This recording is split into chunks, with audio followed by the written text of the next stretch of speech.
Eado Plus 2023.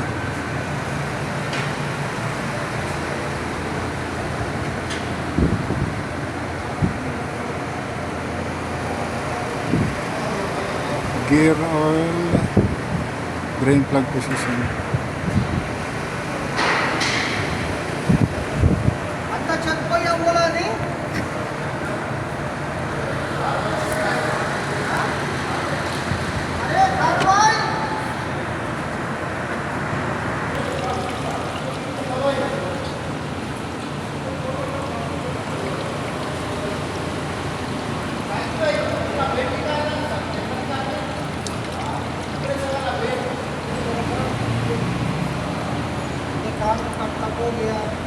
This is the oil level gauge.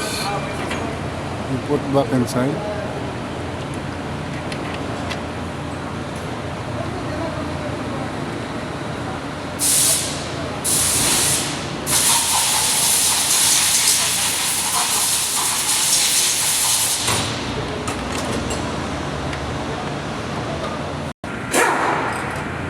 Then this is where you put the oil.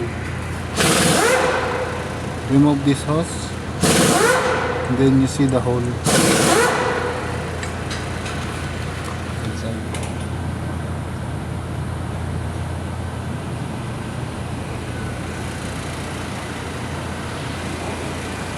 This is the kind of oil you put here.